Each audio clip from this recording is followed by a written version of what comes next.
Halo semuanya, perkenalkan nama saya Wuni Pratiwi. Saya adalah motivator di Bimba BBC Koja. Kali ini saya akan menjawab beberapa pertanyaan dari tugas di luar kelas hari ke-17.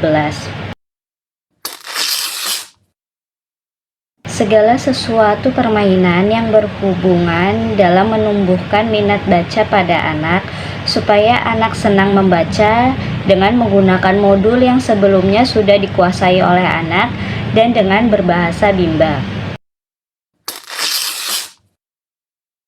Kegiatannya meliputi mengenal huruf, membaca kata-kata sederhana, hingga membuat kalimat pendek. Selain itu, anak-anak bisa terlibat dalam aktivitas seperti permainan kata, membaca cerita pendek, atau kegiatan seni yang melibatkan penggunaan kata-kata. Untuk menumbuhkan minat baca pada anak-anak sejak dini melalui pendekatan yang menyenangkan, anak-anak diharapkan dapat merasakan kegembiraan dalam belajar membaca dan mengembangkan keterampilan literasi mereka secara alami. Dilakukan selama sesi kelas berlangsung sebagai bagian rutin dari program belajar di Bimba A.I.U.E.O. Bisa juga dilakukan kapan saja sesuai dengan kebutuhan dan minat anak pada saat itu.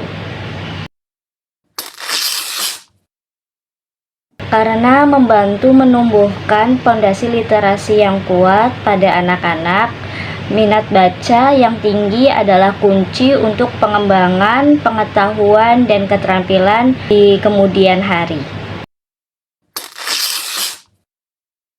Motivator perlu melakukan evaluasi tingkat pemahaman anak terhadap materi yang dibaca, keterlibatan mereka dalam kegiatan, serta perkembangan minat baca.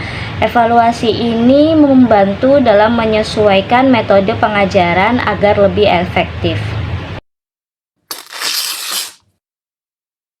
Caranya dengan melibatkan penggunaan berbagai alat bantu seperti buku gambar, permainan kata, dan media lainnya yang menarik bagi anak. Motivator juga harus aktif berinteraksi dan memberikan pujian serta dorongan agar anak tetap termotivasi. Dampaknya, jika permainan baca-bacaan tidak diterapkan, anak mungkin kehilangan kesempatan untuk mengembangkan minat dan keterampilan literasi secara alami.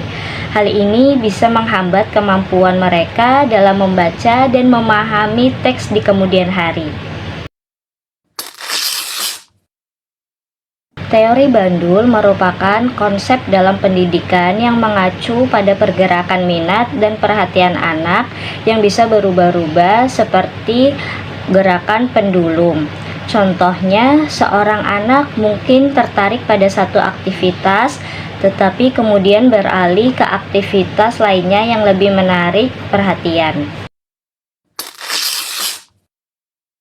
Tujuannya untuk memfasilitasi variasi dan perubahan aktivitas yang sesuai dengan minat anak sehingga pembelajaran tetap menarik dan tidak monoton. Teori ini diterapkan sepanjang sesi kelas, terutama saat anak-anak terlihat bosan dengan suatu aktivitas. Motivator bisa mengubah aktivitas untuk menjaga keterlibatan anak. Motivator bisa menerapkan dengan menyediakan berbagai pilihan aktivitas dan membiarkan anak memilih sesuai minatnya. Ketika minat anak mulai menurun, motivator bisa mengalihkan mereka ke aktivitas yang masih dalam lingkup pembelajaran. Jika tidak diterapkan, anak mungkin merasa bosan dan kurang tertarik pada aktivitas belajar yang bisa menghambat perkembangan minat dan keterampilan mereka. Tanpa penerapan teori ini, anak-anak tidak mendapatkan pengalaman belajar yang variatif dan menyenangkan. Ini bisa mengakibatkan berkurangnya minat belajar dan keterlibatan mereka dalam proses pembelajaran. Sekian video kali ini. Terima kasih sudah menonton. Sampai ketemu di video selanjutnya. Bye bye.